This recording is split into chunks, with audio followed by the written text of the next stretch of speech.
Hello everyone, I'm Gordon Bonus with Daily Extra, and here with me now is a rebellious giant on the Canadian film scene, filmmaker Bruce LaBruce. Welcome, Bruce. Thanks for having me.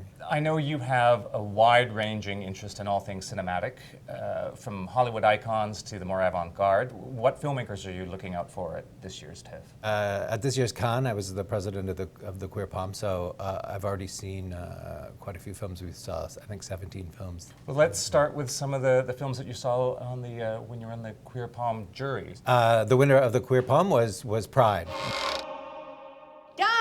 Your gays have arrived!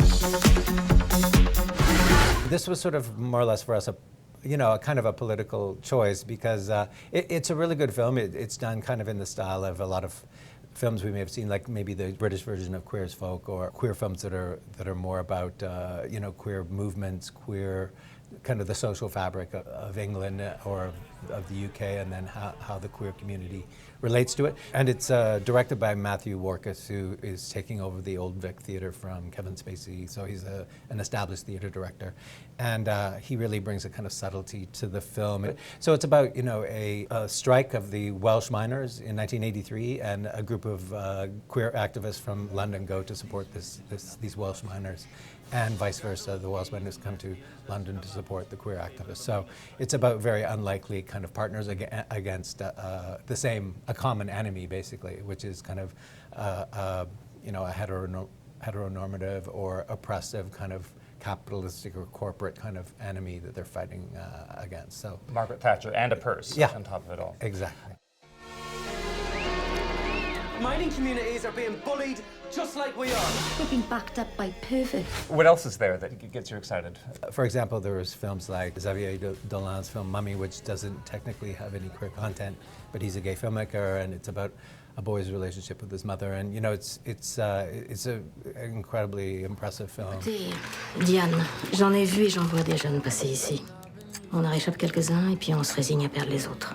Les sceptiques seront confondus. It won third prize overall at Cannes, tied with Godard's 3D movie, so it's pretty impressive. Foxcatcher is, of course, directed by the same director as Capote, and it's pretty riveting. It's also done in almost a kind of fairly kind of realist style.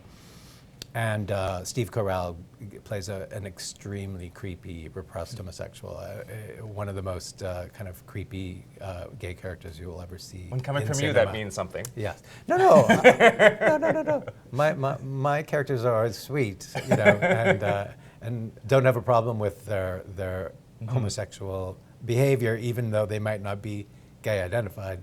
They still enjoy it. At least. This guy is pretty appalling, the way he deals with his sexuality. Coaches, the father. It's definitely worth seeing. It'll be up for a bunch of Oscars, of course. And it's Channing Tatum is the wrestler. He and Mark Ruffalo play wrestler brothers. It's based on a true story, and they're both pretty hot in it as well. Xenia is, I know the director, it's a Greek film. I think the film has its problems, but it's definitely kind of a queer, crowd-pleasing movie, and again, it's two brothers, and they're both hot.